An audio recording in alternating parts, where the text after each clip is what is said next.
Hello guys, स्वागत है आपका एक और नई ताज़ा वीडियो में। आज हम बात करने जा रहे हैं एक ऐसे इंसान नहीं, एक ऐसे महापुरुष के बारे में जिनकी इंग्लिश गॉड लेवल तक पहुंच चुकी है। यहाँ तक कि ब्रिटिश गवर्नमेंट ने इनकी सिफारिश की है कि प्लीज़ प्लीज़ ये इंसान हमें दे दो, बदले में कोहिनूर ले जाओ। तो फिर टाइम वेस्ट करने में क्या रखा है, let's begin. Hello and welcome again to AGI Joe Show. Yo. सबसे पहले तो इसकी इंट्रो पर आते हैं। मतलब कि ये जो हाथ से साइन बनाता है ना, ये मामूली साइन नहीं है। ये इंग्लिश का पहचान पत्र है। मतलब कि इस साइन के बिना ये अधूरा है, इसकी इंग्लिश अधूरी है, इसका यूट्यूब चैनल तक अधूरा है। मतलब कि अगर आप ये साइन बनाकर इससे बात ना करेंगे तो ये आपको गँवार समझेगा।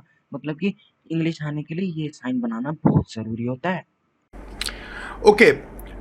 Few day and month, if you know, there is many problem being going in the world, many fighting, and so this a very special episode because it a dictate for a world peace. भाई साहब, non violence को अपनी भाषा में world peace कह रहे हैं, अर्थात शांति।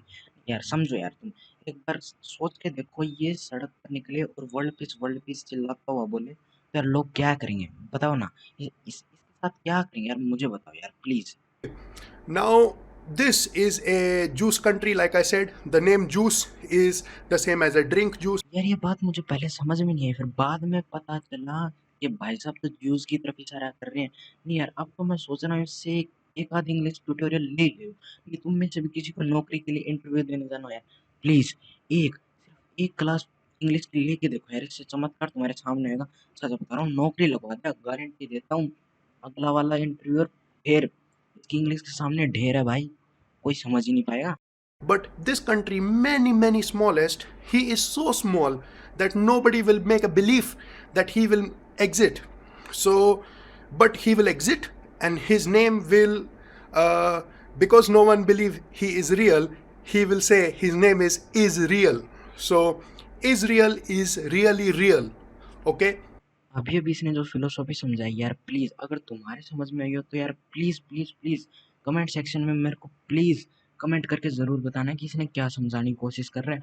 मतलब यार, मेरे को तो हैरानी हो रही है कि ये इंग्लिश की क्लास में इसने किया क्या होगा यार स्कूल के अंदर। ये ज़्यादातर बच्चे क्या होते हैं, इंग्लिश क्लास में 2 ही तरह के बच्चे मिलेंगे। पहले वो जो इंग्लिश पे ध्यान देंगे और इनकी इंग्लिश अच्छी हो जाएगी। दूसरे वो जिन इंग्लिश पे ध्यान नहीं देंगे और फिर ज़िंदगी भर हिंदी बोलकर काम चलाएँगे। पर यार ये मतलब ये किया क्या हो गया यार इसने? मेरा तो समझ से बाहर है यार ये बात। So, but the Israel is make a fight with the other Jews all the place always. Many problem country is making fight and also killing many peoples in Gaza. Israel और ज्यूस से मेरा विनम्र आग्रह है कि अगर आपके बीच में किसी भी प्रकार की लड़ाई चल रही हो तो यार प्लीज़ बंद कर दो, वरना ये इंसान वहाँ आकर तबाही मचा देगा। नहीं, सच कह रहा हूँ, जितना खतरनाक ये है ना, उससे कहीं ज़्यादा खतरनाक इसकी इंग्लिश है। सच बता रहा हूँ, पछताओगे बाद में। Now I has to go for the cigarette discussions here with many higher personality. Okay, thank you and peace. हाँ, क्योंकि वीडियो अपलोड करने के बाद ये यहाँ के नज़दीकी नशा मुक्ति केंद्र में जाएगा। सिगरेट नहीं छोड़ रही है भाई इसकी। मतलब तुमको क्या लगता है इतनी बढ़िया इंग्लिश ऐसी आ जाती है? अरे सुट्टे मारने पड़ते हैं। शक्ल तो कपिल शर्मा जैसी है और साथ में ह्यूमर भी उसी के जैसा है। बस कपिल की बातें सेंस बनाती हैं और इसकी बातें सेंस को बनाती हैं। तो बस भाई, आज का स्टॉक खत्म हो गया है। मिलते हैं अगली वीडियो में, तब तक के लिए टेक केयर, गुड बाय।